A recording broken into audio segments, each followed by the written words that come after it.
오늘 말씀의 제목은 내 하나님께 돌아오면입니다.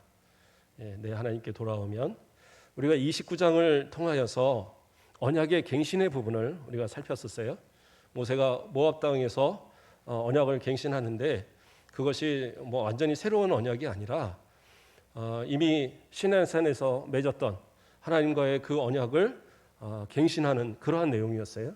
그래서 이스라엘 백성들이 어린아이부터 모든 노년에 이르기까지 심지어 그 자리에 참석하지 않은 사람들까지도 다 이 언약의 말씀의 대상이다라고 선포하고 그리고 그 언약에 순종할 것을 요구했어요. 그런데 만일 그러한 말씀을 어길 경우에는 어떻게 할 것이냐? 그 후반부에 29장 후반부에 나오면서 어떤 얘기들이 있었어요? 땅을 황폐하게 하고 그리고 모든 사람들을 다 흩어서 각 나라로 다 흩어버리겠다고, 모든 나라로 흩어버리겠다라고 그렇게 이야기했어요. 그래서 지나가는 사람들이 보면서 아니 어떻게 이렇게 황폐해질 수 있을까 하고 혀를 찰 정도로 그렇게 만들어버리는 그런 저주, 완전한 저주가 임하는 그러한 이야기가 29장 후반부에 이렇게 나옵니다. 오늘 본문은 그 저주로 끝나는 게 아니라 이제 이 30장에 가서는 만일 그 저주의 순간에서도 회개하면 그때 가서라도 하나님께 용서를 구하면 그때 하나님께서 용서하시고 또 돌이켜서 모든 은혜를 다시 회복시키실 거라는 그 약속을 하는 그런 내용이에요. 그러니까 하나님께서는 우리 그 계명을 통해서 이스라엘 백성뿐만 아니라 우리 모든 성도들에게 알려주시고자 하시는 말씀은 뭐냐? 분명히 저주라는 것을 주셔서 그 저주로 두려움을 갖게 하시지만 그러나 그 저주는 결코 이스라엘 백성을 망하게 하시는 것이 아니라 어떻게든지 하나님의 뜻대로 살게 하시고자 하는 하나님의 어떻게 보면 배려인 거예요. 세상에 속한 사람들 또한 이방의 나라들은 하나님께서 그냥 흩어버리시면 그걸로 끝나는 거예요. 그러나 이스라엘 백성들에게는 언약이 있기 때문에 하나님의 언약이 있기 때문에 결코 그들을 버리지 않으시는 거예요. 그래서 때로는 이방인들로 인해서 그들을 치셔서 그들이 진짜 실제로 그 바벨론의 포로로 70년이라는 시간을 이렇게 살아가면서 70년이면 세대가 바뀌는 거잖아요. 완전히 그 당시에 연령으로 계산을 하면 지금은 우리보다는 어쨌든 덜 살았잖아요. 일반적인 사람들은 특수하게 우리 이렇게 족장의 어떤 분들이나 이런 분들은 좀 오래 살기도 했지만 그러나 대부분은 그렇게 오래 살지 못했단 말이에요. 그랬을 때에 그렇게 치면 한 세대가 완전히 사라지는 그런 나이인데 그런데 그 기간 이후에라도 하나님은 다시 그들을 불러 모아서 회개하는 그들을 이스라엘로 불러 모으셨단 말이에요.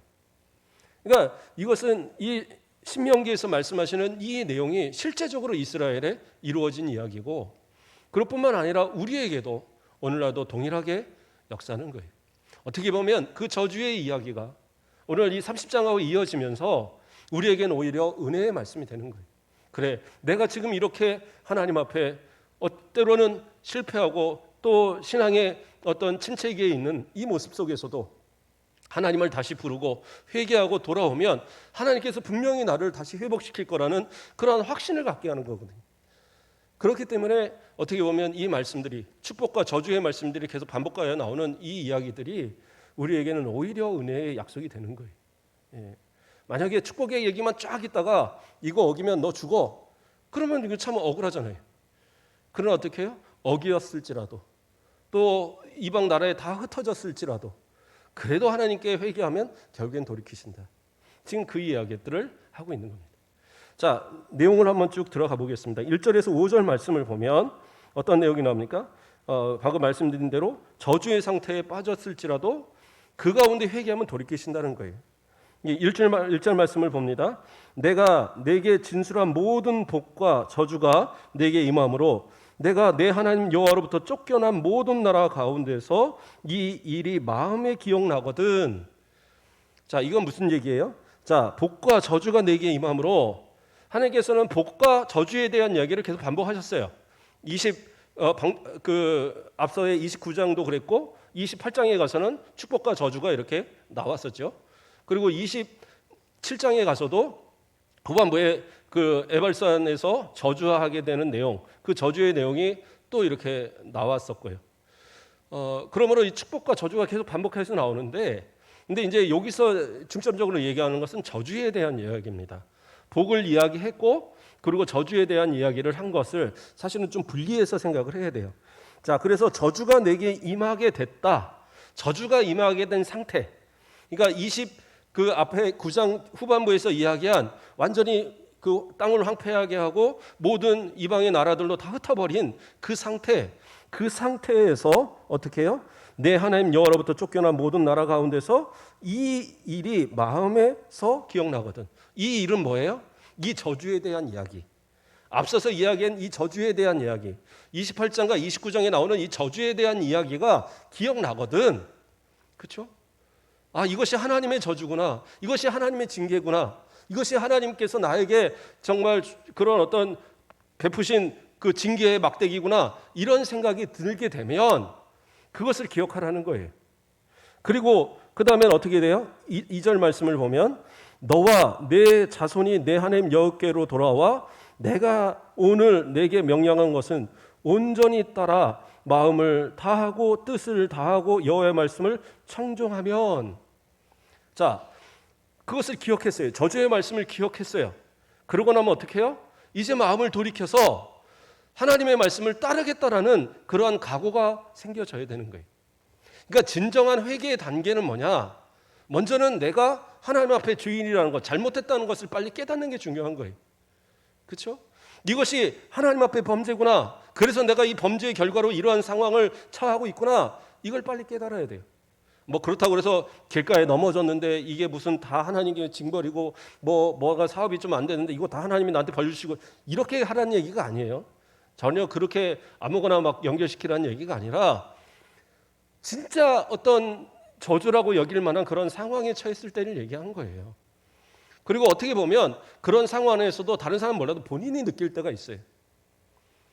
내가 하나님 앞에 범죄했고 내가 하나님 앞에 올바로 살지 못했고 내가 하나님 앞에 실수해서 이러는구나 라는 걸 깨달을 때가 있어요. 제가 한번 얘기 드렸었죠.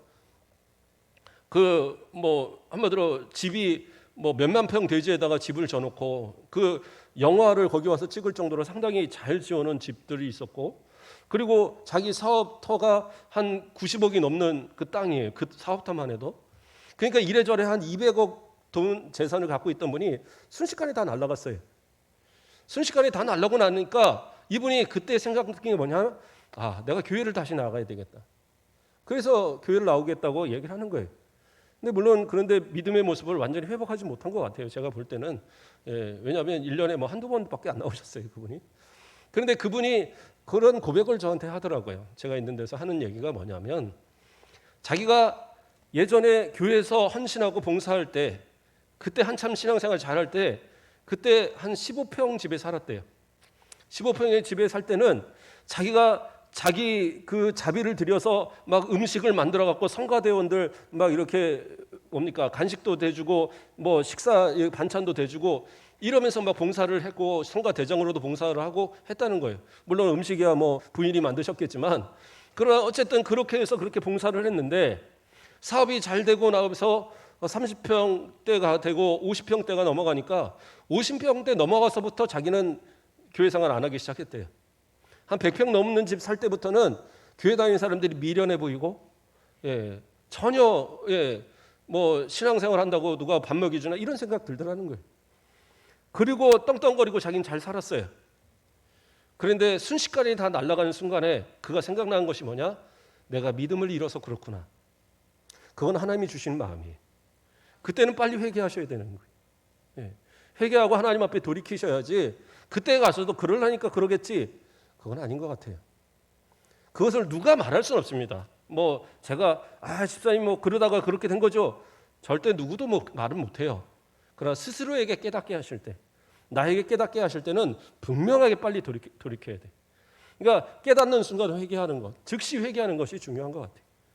그래서 즉시 회개하고 돌이켜서 이제 하나님의 말씀을 따라서 살기로 다짐하는 것, 그리고 실제로 그 삶을 살아가는 것, 그게 진정한 회개예요.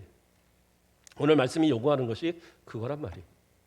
하나님의 말씀에 이것이 내가 죄졌구나, 이것이 하나님의 진노의 결과구나, 그 흩어져서 다 그 종살이하는 그 상황에 처한 가운데서도 모르는 사람은 계속 모르는 거죠. 그러려니까 그런가 보다 하고 사는 건데, 왜냐하면 그 바벨론 포로기 때 다 돌아가라, 너희 나라로 돌아가라 해도 안 돌아온 사람들이 있었거든요. 그 사람들은 뭐예요? 그냥 여기서 사니까 그대로 한 70년 살고 여기서 태어나서 살고 하다 보니까 아니 그냥 여기도 좋은데 뭐. 하나님과의 언약을 잊어버린 백성, 그들은 안 돌아오는 거예요. 그러나 하나님의 언약을 기억하는 그 백성들, 또 그 후손들은 하나님 앞에 다시 돌아가기를만 소원하다가 그것이 열려지니까 그들이 몰려가서 그 성전을 짓고 또 그 성벽을 세우고 그리고 스무나 광장에 모여갖고 그 에스라의 설교에 눈물을 펑펑 흘리면서 거기서 회개하는 역사가 일어나고 그러한 어떤 모습들이 일어날 수 있단 말이에요. 그러나 기억하지 못하는 자들, 하나님의 은혜를, 그 언약을 기억하지 못하는 자들은 어떻게 해요? 그냥 그렇게 살아가는 거예요. 계속 뭐예요? 하나님의 언약에서 이탈되어져서 세상 망할 때 같이 망하는 존재 된단 말이에요. 그러니까 그런 존재가 돼서는 안 되겠죠. 진정한 회개는 깨달았으면 즉시 그것을 따라서 하나님의 말씀에 순종하고 그 말씀을 내 삶 가운데 지켜가는 것, 그게 진정한 회개예요. 이런 회개의 체험이 없다고 한다면 내 신앙이 올바른지 분명히 다시 점검하셔야 돼요. 예. 그래서 평생 그러한 경험이 한 번은 있어야 될 거죠. 그래야지 내가 예수 믿구나라는 게 확신을 갖지, 내가 예수 믿었나? 믿은 것 같기도 한데, 이러면 안 된단 말이에요. 예. 그래서 시련이 오고 어떤 환난이 오고 고난이 올 때에 내 믿음이 확고하지 않으면 넘어져요. 쓰러져요. 회복되지 못해요. 그러나 믿는 사람은 어떻게 해요? 고난이 와도 다시 일어나고, 예, 어떤 환난이 와도 그 가운데 다시 하나님을 의지해서 일어난단 말이에요. 우리가 욥의 고난을 알고 욥의 회복을 알아요. 그것이 우리에게 증거가 되고 고난의 때에도 주님을 끝까지 붙들어야 될 이유가 되는 거예요. 오늘 본문에서는 그것을 우리에게 요구하고 있는 겁니다. 하나님께서는 우리를 돌이켜서 어쨌든 하나님 앞에 다시 돌아오기를 원하세요. 어떠한 죄악의 상황으로 인해서 그 어떤 자리에 완전히 그 하나님께서 버림받은 것처럼, 하나님께 버림받은 것처럼 그렇게 살아가는 인생이라 할지라도 하나님은 돌아오기를 원하시니까 진노도 베푸는 것이지, 하나님과 아주 관계없는 사람이다 그러면 내버려둬요. 하나님과 아주 관계없는 사람이다 그러면 그 사람 그냥 멸망시키고 말지, 못하러 그렇게 깨닫게 하기 위해서 또 단계별로 막 이런 일들을 하시겠어요. 그건 뭐예요? 다 돌아오게 하시고, 하나님은 그 언약을 끝까지 지키시는 하나님이세요. 그래서 우리가, 그렇죠? 때로는 하나님 앞에 돌아올 때 하나님은 어떻게 하시냐? 우리를 반겨주시고다 약속하신 거예요. 마치 탕자가, 그렇죠? 자기 아버지의 돈을, 유산을 미리 당겨받아 갖고, 그리고 그것을 가지고 와서 다 방탕해서 다 날리고, 우리 이제 너무 배고프니까 아버지 집에 가서 종살이라도 하면서 밥이라도 굶지 말아야지. 그러고 왔는데 아버지는 어떻게 해요? 그 돌아오기만 하면, 안 돌아오면 어떻게 방법이 없어요. 그러나 그가 회개하고 돌아왔을 때에 어떻게 해요?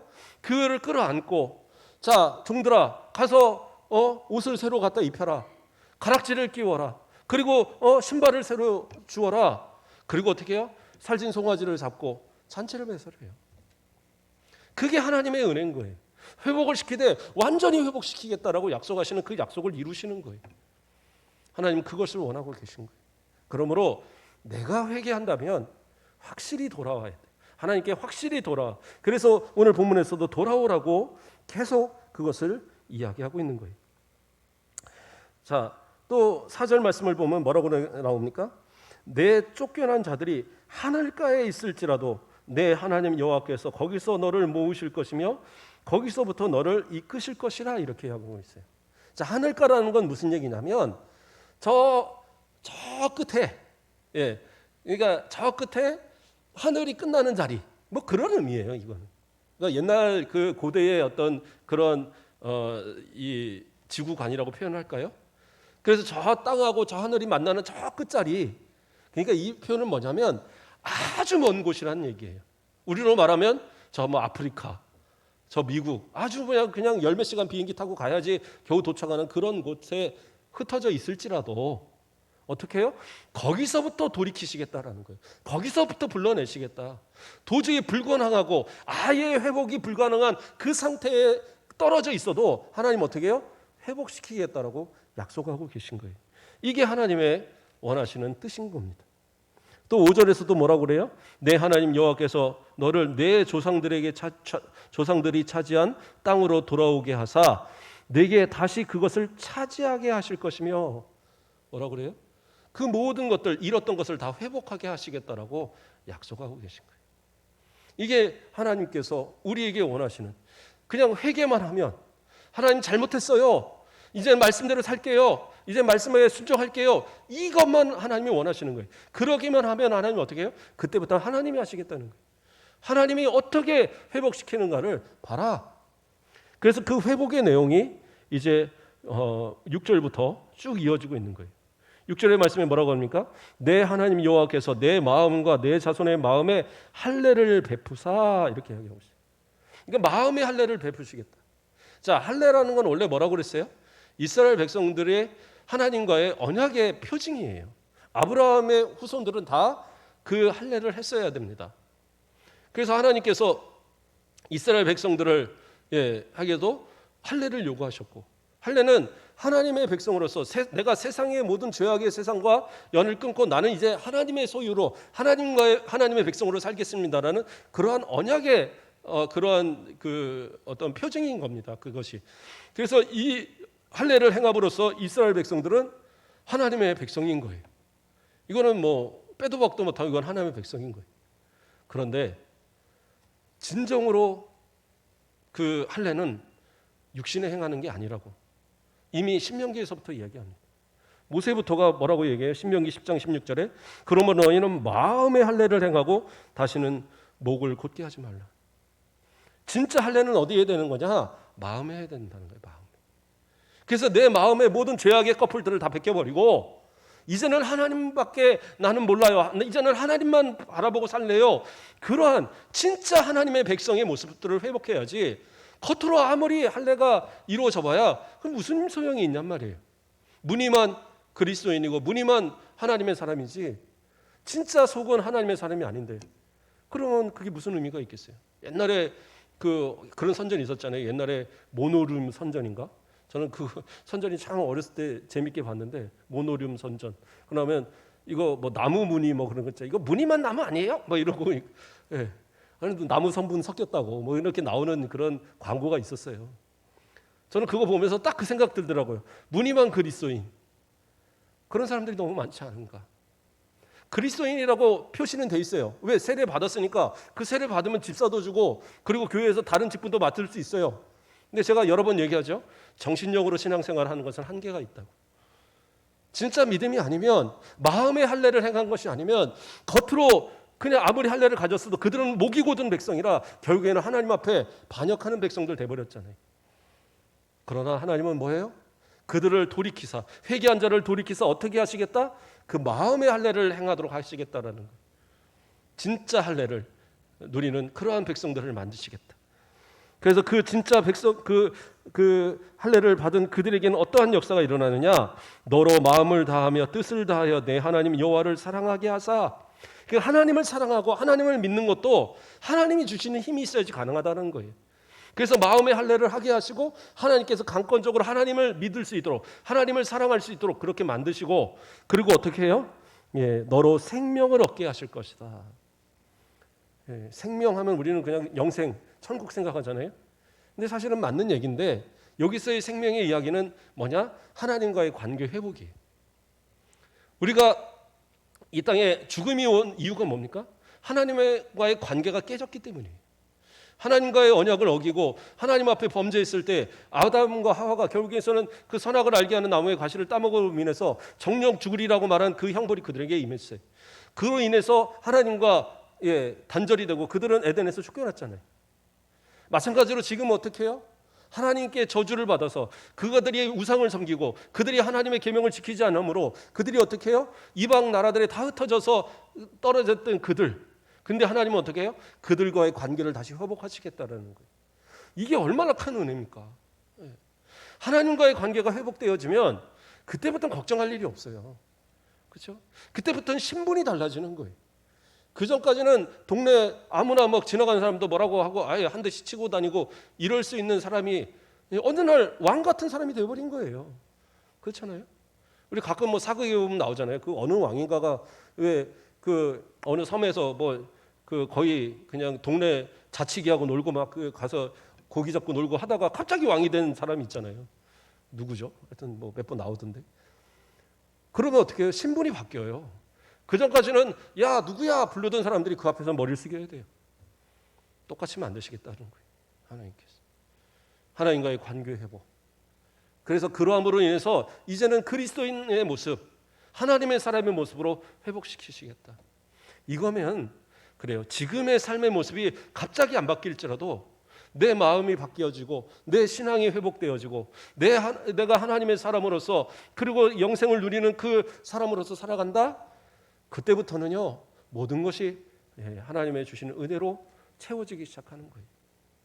이 땅에서 다 못 누려도 저 하늘에 누릴 거 생각해 보세요. 얼마나 그것이 복되고 많을 것인지. 이 땅에 금덩이 아무리 쌓아봤자 금덩이 갖고 뭐 하겠어요. 어느 날 그냥 문득 생각이 들더라고요. 금이 막 비싸잖아요. 예전에 우리 뭐 결혼한다고 폐물했던 거 뭐 제가 뭐 학교 다니면서 다 팔아먹고, 우리 그 애들 돈잔치 하는 돌반지도 뭐 팔고. 근데 너무 아까운 거예요. 그 팔고 나서 딱 한 몇 달 사이에 2배로 뛰는데, 야 조금만 더 넣다 팔 걸. 이런데 요즘에는 그때에 비하면 한 4-5배 뛰었더라고요. 그런데 한편으로 생각이 딱 드는 게 이거 뭐에다 쓰지? 뭐에다 쓰지 하는 생각이 들더라고요. 이 땅에서 쓸 일이 아무것도 없어요. 금 갖고 있어봐 뭐 하겠어요? 이거 먹나요? 가끔 뭐 먹기도 하죠. 얇게 해갖고 먹기도 하는데 그렇다고 금 뭐 덩어리를 씹어 먹지 못할 거 아니에요. 아무리 있어봤자 천국은 못 갖고 가요. 그러면 이 땅은 우리가 먹고 마시고 입을 수 있는 거 그거로만 만족하면 돼요. 그 다음은 뭐예요? 천국에 쌓아놓고 살아야 되는 거예요. 그것이 진짜 복된 사람의 모습인 것 같아요. 하나님 앞에서 정말 그리스도인답게 물질도 쓸 줄 알고 또 그것을 잘 사용해서 하나님의 영광도 좀 드러내고 그리고 또 그러한 모습 가운데 하나님 부르실 때 이거 아까워서 못 가요 이러면 안 되잖아요. 내가 그 금덩이 꼭 써보고 가야 되는데 거기 막 쌓아놓은 돈 다 써보고 가야 되는데 이러면 아까워서 어떻게 하겠어요. 요즘은 그런 분들 없는데 옛날에 가끔 혼자 돌아가시는 분들 어떤 분들 보면 장판 뒤져보면 거기에 그냥 10,000원짜리 막 이런 거 쫙 깔렸대잖아요. 실제로 뉴스에 몇 번 나왔어요. 못 쓰는 거예요. 아까워서 못 쓰고 넣어놓고 누구 훔쳐갈까 봐 은행에도 못 넣어놓고 거기다가 다 넣어놨다가 결국에 그거 하나 못 써먹고 그러고 돌아가시는 그런 인생 되지 말고 하나님 앞에서 가장 정직하게 신앙생활 하시고 그래서 하나님 앞에 그 관계 속에서 하나님의 은혜 가운데 살아가는 것 이게 얼마나 큰 은혜입니까? 자, 그러한 은혜를 주시겠다 약속하셨고 두 번째로는 뭡니까? 7절과 8절 말씀에 내 하나님 여호와께서 내 적군과 너를 미워하고 핍박하던 자에게 이 모든 저주를 내리게 하시리니 너는 돌아와 다시 여호와의 말씀을 청종하고 내가 오늘 내게 명령하는 그 모든 명령을 행할 것이라. 이게 하나님께서 또 약속하신 복이라는 거예요. 뭐예요? 대적하던 자들을 그 나에게 저주의 도구가 되던 그들을 오히려 하나님께서 그 모든 저주를 그들에게 퍼붓겠다고 약속하고 계세요. 어떻게 보면 하나님께서 도구를 사용하셔서 그렇게 벌을 주셨는데 왜 그 도구를 갖다가 벌을 하실까? 근데 이것을 우리가 잘 생각하셔야 돼요. 하나님께서 그들을 벌하시고자 그들을 이용해서 우리에게 벌을 준다기보다는 그 전까지는 어떻게 해요? 하나님이 다 막아주셨던 거예요. 감히 그들이 덤비지 못하도록 막아주셨던 겁니다. 막아주셨던 것을 걷어들이는 거예요. 그럼 어떻게 해요? 그들이 치기 시작하는 겁니다. 막아주면은 하나님이 막아주시면 어떤 누구도 감히 건들지 못하는 거예요. 이스라엘 백성들을 하나님이 보호하시니까 가나안을 들어갈 때에 감히 어떠한 족속도 그 강한 아모리 족속, 그 강한 이 거인과 같은 족속들이 이스라엘을 당하지 못했어요. 그러나 그들이 정착하고 그 다음에 살아가는 동안에 하나님 잘 못 섬기고 하니까 오늘 그 아침에도 봤지만 사사기 그렇게 할 때 뭐예요? 자기의 그 소견대로 그리고 자기가 그냥 마음대로 결정하고 사니까 그때부터 우상 섬기고 하는 그 모든 일이 막 비일비재하게 일어나니까 그동안 건들지 못하던 이방 나라들이 막 와서 치기 시작하는 거예요. 하나님께서 보호하시는 걸 딱 걷어버리면 그렇게 되는 거예요. 우리 그리스도인들이 살아가는데 하나님의 보호하심이 없다면 우리 어떻게 살겠어요? 이미 이리와 같은 마귀에 다 밥이 되는 거예요. 우는 사자와 같이 삼킬 자를 찾는데 그리스도인들을 하나님이 보호하시지 않으면 이거 물어도 되네? 어떻게 되겠어요? 그런데 하나님께서 보호하셨기 때문에 그래서 우리는 살아갈 수 있는 거예요. 하나님이 보호하셨기 때문에 이제까지 우리가 은혜 가운데 산다니까요. 이게 너무 부족합니까? 아니요. 감사해 보세요. 그 감사가 더 복으로 더 임하게 될 거예요. 그런데 하나님께서 그것을 딱 거두셨다? 그때부터 이 이방의 나라들이 치기 시작하는데 때로는 너무 강하게 치고 너무 강하게 이스라엘 백성들을 마치 그냥 사자들이 막 물어 뜯어 먹듯이 그렇게 한단 말이에요. 그러면 그거에 대한 책임은 어떻게 해요? 그들이 지는 거예요. 그러니까 이스라엘 백성들이 회개하고 하나님께 돌아오기만 기다리시다가 이들이 회개하면 그 다음에 어떻게 해요? 이들에 대한 그 죄에 대한 값을 치러버리게 하는 거예요. 완전히 그들에게 이 모든 저주를 임해야 되는 이유는 뭐냐? 다시는 이스라엘 백성을 넘보지 못하도록, 다시는 하나님의 백성들을 넘보지 못하도록 하나님께서 막아버리시는 거거든요. 그러기 위해서 그들에게 그러한 징계를 행하는 거예요. 그러면 그 돌아오게 하시고 그 회복된 그 지위를 계속 이어가려면 어떻게 해야 돼요? 방금 읽었던 것처럼 다시 돌아와서 어떻게 해요? 여호와의 말씀을 청종하고 내가 오늘 내게 명령하는 그 모든 명령을 행할 것이다.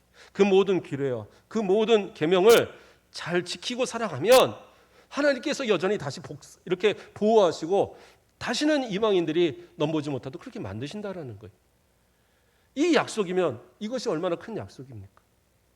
또 세 번째 복은 어떠한 복이냐? 9절에서 10절 우리가 읽었던 본문, 하나님께서 이미 그 전에 약속하셨던 복을 우리가 범죄하여서 우리가 하나님 앞에 죄를 져서 그래서 징계를 받느니라고 못 받았던 복들을 그것을 준비했던 그 복을 다 쏟아 부어주시겠다라는 거예요. 그게 그 하나님의 또 약속인 겁니다. 그래서 9절에서 10절에 뭐라고 나옵니까? 하나님의 말씀을 청종하여 이 율법책에 기록된 모든 명령과 뭐예요? 규례를 다 지키고 내 마음을 다하며 뜻을 다하여 내 하나님 여호와께 돌아오면 그 다음에 어떻게 해요? 내 하나님 여호와께서 내 손으로 하는 모든 일과 내 몸의 소생과 내 가축의 새끼와 내 토지의 소산을 많게 하시고 내게 복을 주시되 곧 여호와께서 내 조상들을 기뻐하신 것 같이 너를 다시 기뻐하사 내게 복을 주시리라. 그러니까 조상에게 약속했던 그 모든 복을 그대로 주시겠다라고 그렇게 약속하고 계신 거예요. 그러니까 원수들도 다 물리쳐 주셔. 그 모든 복을 다 그대로 주셔. 그리고 우리의 마음까지도 다시 그 세상으로 돌아가지 않도록, 악한 것 돌아가지 않도록 마음의 할례까지 시켜 주셔. 그렇게 해서 이렇게 도와주시는 그 은혜를 누리는데 그래도 저버리겠습니까? 그래도 그것을 저버리겠어요? 어떤 분들은 얘기할 거예요. 하나님의 말씀은 지키기가 너무 어려워요. 저는 그래서 신앙생활 잘 못할 것 같아요. 왜 이렇게 말씀이 어렵습니까? 이 말씀 다 지키다가는 세상 그렇게 못 살아요. 이렇게 말하는 분들이 있어요. 제가 목사님 되고는 그런 질문을 한 사람이 없는데 제가 전도사 때 어떤 분이 저한테 질문을 하더라고요. 저한테 한쪽에서 와서 집사님 한 분이 전사님 오늘 말씀 듣고 많은 생각을 했는데 제가 지금 그래도 많이 약해진 거예요. 제가 전도사 때는 겁도 없고 그때는 막 저주받으면 아주 그런 얘기 되게 많이 했어요. 설교할 때도. 그랬는데 그게 이제 마음에 걸렸는지 와서 하는 얘기가 전사님 말한 대로 살아가면 이 세상 못 살아요. 그러더라고요. 밖에 나가면 어떻게 말씀대로 살아요. 그렇게는 다 못 지켜요. 전사님도 밖에 나가면 못 지킬 거요. 이런 얘기를 하는 거예요. 그래요. 저도 자신 없어요. 성경 말씀 100% 어떻게 지켜요? 이 율법을 다 100% 어떻게 지킵니까?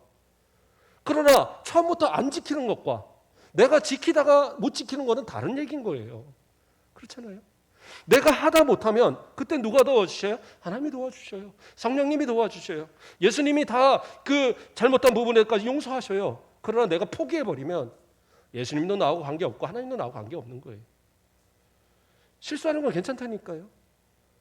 넘어지는 건 괜찮아요. 오늘 본문이 그 얘기하는 거잖아요. 그 순간에라도 다시 예수님 붙들면, 그 순간에라도 다시 하나님 붙들면 회복시켜 주신다니까요. 이 약속이면 되잖아요. 율법이 너무 어렵거나 힘들어서 못해요? 아니라니까요. 그래서 오늘 본문에서 또 나오는 얘기가 뭐예요? 11절에서 14절 말씀을 보면, 자, 11절 말씀에 뭐라고 합니까? 내가 오늘 내게 명령한 이 명령은 내게 어려운 것이 아니요 먼 것도 아니라. 이거 어려운 거 아니야. 어렵게 보이지? 어려운 거 아니야. 이렇게 이야기하고 있어요. 뭐라고 나와요? 12절에서 하늘에 있는 것도 아니니. 13절에서 뭐라고 해요? 이것이 바다 밖에 있는 것도 아니니. 이걸 무슨 하늘에서 떨어진 거나 저 바다 끝에서 뭐 가서 말도 안 되는 거 끌고 오고 그런 거 아니라는 거예요. 어떻게 해요? 14절에서 오직 그 말씀이 내게 매우 가까워서 내 입에 있으며 내 마음에 있은즉 내가 이를 행할 수 있느니라. 하나님께서 어떻게 해요? 내 입술에 하나님의 율법을 주신 거예요. 그러니까 어떻게 해요? 주야로 묵상하면 되는 거예요. 말씀을 묵상하는 가운데 내 입술에 이 되새김질을 하는 그 가운데에 어느 순간 내가 죄를 범하려고 할 때마다 하나님의 말씀이 기억나는 거예요. 하나님의 말씀이 내 가운데 말씀에서 이거는 너 그리스도인대로 이렇게 살아서는 안 되는 거야 알려주셔요. 그럼 어떻게 해요? 그대로 살면 되는 거잖아요. 그리스도인 되고 나니까 불편함이 있지 않으세요? 불편한 게 정상인 거예요. 세상 살아갈 때 이거 이렇게 하면 안 되는데 이 마음이 들어야 되는 겁니다. 저는 뭐 그냥 똑같이 살아도 아무렇지도 않아요. 그거는 아직 문제 있어요. 불편해야지 정상인 거예요. 불편해야지. 하지 않을 거 안 하고 지켜야 될 거 지키고 세상 사람들과 조금 다르게 살고 그런 거가 중요하지 않겠어요? 근데 세상 사람들 잘 못 믿더라고요. 진짜 그렇게도 살 수 있어요? 그렇게도 진짜 살아요? 근데 우리 성도들 그렇게 살잖아요. 그렇지 않습니까? 저도 100% 살 수는 없지만 하나님 말씀 지키려고 몸부림칩니다. 때로는 좀 인간적인 모습 속에서 좀 보기에 좀 이렇게 살까? 뭐 이런 유혹도 있을 때가 있죠. 이렇게 딱 한번 해버릴까? 그러나 그러지 않는 이유는 뭡니까? 이것이 그리스도인다운 모습이 아니라는 것이 내게 주어지니까 참고 견디는 거예요. 또 그것을 이겨내는 거고. 그건 목사님이니까 그렇잖아요. 물론 그런 건 있어요. 교회 안에만 사니까 죄질 일이 별로 없어요. 그건 맞는데 그렇다고 해서 세상 살아가는 우리 성도들이라고 뭐 죄 가운데만 삽니까? 막 득실득실 가정에서도 막 죄질 일이 막 천지고 직장에서도 죄질 일이 천지입니까? 내가 찾아다니니까 죄를 짓는 거예요. 그렇지 않겠어요? 그러므로 하나님 앞에서 어떤 모습이어야 돼요? 내 입술에 그 주시는 말씀을 내가 항상 생각해서 내게 내 마음 가운데 깨닫게 하시는 것을 빨리빨리 캐치하고 그대로 또 살아가려는 그런 몸부림이 있어야 돼요. 또 뭐라고 합니까? 내 마음에 있은즉 내 마음에 하나님의 말씀이 있어요. 또 누가 그 말씀을 깨닫게 하셔요? 성령이 내 가운데 계시잖아요. 성령님께서 내 가운데 계셔서 나로 깨닫게 하시는 거예요. 그러므로 성령님의 음성에 자꾸 민감하셔야 돼요. 내가 죄질 때마다 내가 깨닫지 못할 때마다 내 안에서 말할 수 없는 탄식으로 탄식하시는 그 음성을 들을 수 있는 그 모습이 진짜 신앙의 모습이에요. 죄질려고 해도 이거 도저히 못 지겠는 그런 상황 있지 않으세요? 그래서 저는 좀 세상을 좀 깝깝하게 사는 게 차라리 편해요. 저는 저를 아는 분들은 좀 깝깝해합니다. 저하고 좀 가까이 있는 분들은 제가 무슨 뭐 이렇게 잔소리하거나 그러진 잘 않는데 그냥 저 보면 눈치가 보이나 봐요. 저 보면 뭐 친구들도 그렇고 저 보면 조금 눈치를 봐요. 그런데 그렇다고 해서 제가 뭐 이렇게 정죄하거나 그러진 않습니다. 그래 내가 그냥 불편할 뿐이지. 그러나 나는 지킬 걸 지켜야 되니까 신앙인데 내 신앙의 모습을 지켜야 하니까. 그래도 적어도 그리스도인이라고 한다면 그래 저 사람처럼은 좀 신앙생활 하면 돼. 이런 모델은 좀 되고 싶은 그런 마음은 있어요. 내가 그렇다고 그래 잘한다는 게 아니라 적어도 저 정모세 목사님만큼만 해. 이런 삶을 좀 살았으면 좋겠다. 이게 소망이라고 해요. 제 소망. 오늘도 아까 우리 전에 있던 교회 집사님 한 분이 가족 끌고 이제 다 끌고 왔더라고요. 그 아들애가 우리 바울이하고 친구인데 예전에도 한번 왔었어요. 혼자 한번 오셨다 가셨는데 또 오셨더라고요. 근데 제가 자꾸 생각이 난다 그러더라고요. 근데 그분이 교회 참 적응 못할 때 그때 어쨌든 같이 이야기도 좀 많이 나누고 그랬던 분인데 근데 자꾸 기억이 난대요. 그래도 저도 그런 생각이 들더라고요. 우리 성도들도 뭔가 힘들 일 있고 좀 뭐 하면 내가 좀 생각났으면 좋겠는데, 정무세 목사님이 좀 생각났으면 좋겠는데 이미 옛날 분들은 자꾸 생각이 나서 한 번씩 연락이 오고 찾아오고 막 그러는데 우리 성도들은 잘 안 찾아오시더라고요. 좀 무섭게 생겼나요? 무섭게 생기지는 않은 것 같은데. 우리 예전에 오늘도 누가 그러시긴 하셨는데 예전에 있던 교회 권사님들도 나이 많으신 권사님들이 저를 보면 자꾸 아빠 생각난다는 얘기를 자주 하세요. 꼭 뭐 친정 아빠 생각난다 그러고 막 그러고 와서 뭐 제가 좀 그렇게 보이나 봐요. 그런데 좀 편안하게 자꾸 가까이 하시고 기도해달라고 하시고 좀 그렇게 지냈으면 좋겠어요. 저는 그게 제 역할인 거고. 또 우리 권사님들, 우리 집사님들, 저보다 연세 있으신 분들은 적어도 뭐 어쨌든 제가 있는 동안은 제가 장례하지 않겠어요?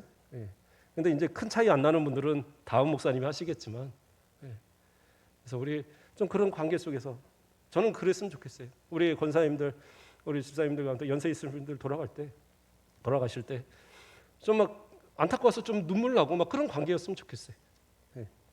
저는 우리 연세 있으면 돌아가면 좀 잘 우는 편이거든요. 마음이 아파서 좀 울고, 막 그 손잡아 주셨던 게 생각나서 울고. 전에 있던 교회에서 좀 많이 울었었는데 눈물이 좀 많은 남자라서. 자, 어쨌든 좀 이야기가 옆으로 샜는데 좀 그런 관계 속에서 우리가 좀 살았으면 좋겠다. 그게 제 소망이. 어쨌든 믿음 안에서 살고 신실하게 살고 세상에선 좀 불편할지 몰라도 그리스도인들끼리 좀 그렇게 살아가면 되잖아요. 서로 믿음의 교제 나누면서 우리 안에서의 어떤 신앙의 모습들을 공동체를 잘 만들어가면 그러면 되는 거예요. 세상에서 불편한 것들 그건 당연한 거니까 그것으로 인해서 내가 예수 믿어서 이렇게 불편한가, 예수님 믿는 게 나하고는 안 맞는가 보다 이런 생각하지 말고 진짜 하나님의 이왕 믿을 거면 신앙인답게 살고 이왕 믿을 거면 하나님 복 주시기에 합당하게 그래서 이 약속하신 모든 복들을 그냥 받아 누리는 그런 삶을 살아가는 우리 그런 모습 되자고요. 나뿐만 아니라 우리 후손들까지 그냥 차고 넘치도록 막 줄 수 있는 그런 복에 돈은 그렇게 못 줘도 복은 줄 수 있잖아요. 하나님 약속하신 거니까. 그러한 신앙의 열매들이 있길 바랍니다. 자, 마지막으로 15절에서 22절 말씀엔 어떤 말씀들을 하고 있느냐? 자, 축복과 저주의 길을 딱 제시해요. 그리고 뭐라고 얘기하느냐? 너네들 선택하라는 거예요. 자, 이제까지 계속 얘기한 거잖아요. 축복도 얘기하고 저주도 얘기하고 오늘 본문에서도 또 회개하면 다시 회복시키실 것이고 그러나 회개 안 하면 어떻게 해요? 계속 저주받는 거죠. 그래서 뭐라고 얘기합니까? 15절 말씀에 보라 내가 오늘 생명과 복과 사망과 화를 내 앞에 두었나니 뭐예요? 생명과 복 그리고 사망과 화 이 두 갈래의 길을 딱 두었다라는 거예요. 어느 쪽을 선택할 거냐는 거예요. 하나님께서 다 설명하시고 다 알려주시고 다 이렇게 말하시고 율법 지키는 거 어렵지 않아. 내가 지키도록 다 도와줄게. 다 얘기하시고 그리고 마지막으로 얘기하신 게 뭐예요? 두 가지 길 어느 것 택할 거야? 그럼 어떻게 어느 것 택하겠어요? 당연히 생명의 길 택해야 되잖아요. 복의 길 택해야 되잖아요. 아직도 망설이나요? 망설일 이유가 없는데 근데 세상을 살다 보면 자꾸 망설인단 말이에요. 망설여서는 안 돼요. 이왕 갈 거면 바른 길 가야죠. 가봐야지 알죠. 갔는데 지옥길이면 어떡할 거예요. 그러니까 끝까지 성경이 말하는 생명의 길, 그 복의 길, 그 향해서 나아가는 그것이 가장 복된 모습인 거예요. 어떻게 살아가는 겁니까? 16절에서는 내가 오늘 내게 명령하여 내 하나님 여호와를 사랑하고 그 모든 길을 행하며 그 모든 명령과 규례와 법도를 지키라. 하나님 말씀 지키라는 거예요. 그게 생명의 길이다. 또 그랬을 때 어떻게 해요? 복을 주신다라고 약속하셨고 또 17절에서 뭐래요? 다른 신들에게 절하고 그를 섬기면 내가 오늘 너희에게 선언하노니 너희가 반드시 망할 것이다. 사망의 길 택하면 반드시 망한대요. 하나님 분명하게 얘기하셨어요. 그래서 어떻게 해요? 19절에서 다시 내가 오늘 하늘과 땅을 불러 너희에게 증거를 삼느라 내가 생명과 사망과 복과 저주를 너희 앞에 두었은즉 너와 내 자손이 살기 위하여 생명을 택하고 내 하나님 여호와를 사랑하고 그의 말씀을 청종하며 또 그를 의지하라. 그는 생명이시요 내 장수이시니 여호와께서 내 조상 아브라함과 이삭과 야곱에게 주리라고 맹세하신 땅에 내가 거주하리라. 결론은 뭐예요? 생명의 길을 택해야 되고, 그래야지 약속하신 복을 누리고, 그래야지 그 장수를 누리고, 그래야지 이 약속한 땅에서 거주하는, 너와 내 자손이 거주하는 그 복을 누리게 된다는 거예요. 그러니까 나만뿐만 아니라 내 후손까지 하나님의 약속을 주시는 아주 복된 약속이에요. 그러니까 저주의 말만 자꾸 보지 말고 축복의 말을 좀 보세요. 그래서 하나님의 말씀을 지키면 이러한 축복을 준다라는 것. 예. 세상 사람들이 저한테 자꾸 질문해요. 목사님이니까 질문하겠죠. 물론 제가 어렸을 때도 똑같은 질문을 받았고, 교회 못 다니는 이유가 있대요. 그게 뭐냐 그랬더니 왜 협박하냐고 그러더라고요. 그게 뭐가 협박입니까? 예수 믿어야지만 왜 천국 가요? 다른 데도 다 있는데, 극락도 있고 뭐도 있고 다 있는데 왜 예수 믿어만 천국 간다고 그래요? 그래서 나는 주 예수를 믿으라, 그리하면 너와 내 집이 구원을 얻으리라 그러는데 난 그 말 때문에 예수 못 믿어요. 그런 사람들이 있더라고요. 근데 저는 그런 분들한테 딱 한마디만 해요.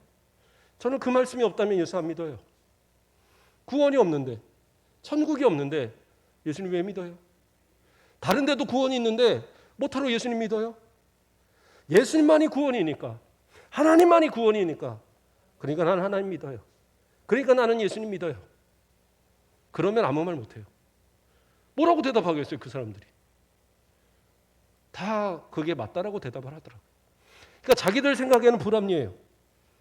그러나 생각을 바꿔보면 우리가 예수 믿는 이유를 이해할 수밖에 없는 거예요.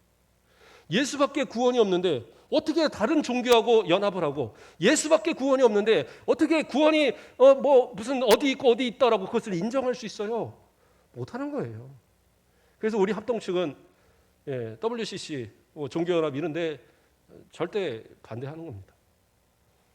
세계 평화를 위해서, 세계 평화를 누가 주셔요? 하나님이 주시는 거예요. 사람들과의 연합, 이방 종교들과의 연합, 그런다고 이루어지는 거 아닙니다. 내가 믿음 생활을 똑바로 하지 못하면 그것 때문에 세계가 멸망하고 이 나라가 멸망하는 거예요. 우리가 사사기를 통해서도 봤고 신명기에 계속 나오는 게 그거잖아요. 하나님을 온전히 섬겨야지. 하나님도 섬기고 바알도 섬기고 하나님도 섬기고 아세라도 섬기고 하나님도 섬기고 다곤도 섬기고 하나님도 섬기고 몰렉도 섬기고, 그거 아니란 말이에요. 오직 하나님은 유일하신 하나님이니 어떻게 해요? 마음을 다하고 정성을 다하고 힘을 다해서 오직 하나님만 섬겨야 되는 거예요. 그렇게만 하면 어떻게 해요? 이 약속하신 복을 다 누리게 하시겠다. 오늘 이 약속을 정말 어떻게 보면 제가 오늘 막 힘있게 얘기를 하고 있는데, 우리 모세도, 진짜 이 모세도 아마 이 마지막 설교를 그렇게 힘있게 말하고 있지 않을까 생각이 들어요. 니네들 이게 살 길이야. 절대 놓쳐서는 안 돼. 절대 잊어서는 안 돼. 가나안 저기 땅 넘어가면 이 강 하나 넘으면 저 가나안이잖아. 그런데 저거 그냥 넘어간다 그래서 니네 땅 아니야. 하나님의 말씀 지키지 않으면 안 되는 거야. 이거 말하고 있는 거거든. 일주일 살아가시면서도 우리 하나님의 말씀을 좀 실천하시고, 아니 평생에 이제 남은 인생은 오직 하나님의 말씀대로 살자고요. 불편해도 이게 살 길인데, 좀 힘들어도 이게 생명의 길인데, 그렇게 해서 하나님 앞에 설 때에 잘했다 칭찬도 좀 받고, 주님 앞에 설 때에 주님께서 모든 사람들에게 좀 자랑할 수 있는, 우리 권사님 오셨네 하고 기쁨으로 맞을 수 있는, 우리 장로님 오셨네 하고 막 천국에서 잔치를 좀 베풀 수 있는, 그렇죠? 정모세 목사님 가면 너 왔니? 그러고 저쪽에 가 있어라 뭐 이럴지 모르겠는데, 우리 모든 성도들은 좀 그러한 존귀한 하나님의 자녀들로서 복된 삶을 누리시기를 주님의 이름으로 축복합니다. 기도하겠습니다. 사랑의 하나님, 감사를 드립니다. 이스라엘 백성들을 향하여 저주의 말씀을 하고 그들이 진짜 저주를 받아 모든 멸망의 길을 간다 할지라도 그 가운데도 다시 기억을 돌이켜서 하나님과의 언약을 기억하고 다시 돌아오겠다고만 하면 하나님께서 그 모든 저주를 다 걷어내 버리시고 저 땅 끝에서도 불러서 다시 회복시키겠다 약속하신 이 약속의 말씀이 오늘 우리 모든 성도들에게 주시는 약속의 말씀 되게 하시고, 조금은 불편할지라도, 조금은 힘들지라도 이것이 하나님의 말씀이라면 우리의 삶 가운데 끝까지 지켜갈 수 있는, 이것이 어렵다라고 포기하지 말고 나를 도우시는 우리 성령님을 의지해서 나를 위해서 죽으신 우리 예수님을 생각하면서 끝까지 이 삶을 승리할 수 있는, 저 천국을 향하여 영생을 향하여 끝까지 나아가는 우리 모든 성도들 되도록 인도하여 주시옵소서. 감사합니다. 예수 그리스도의 이름으로 기도드립니다. 아멘.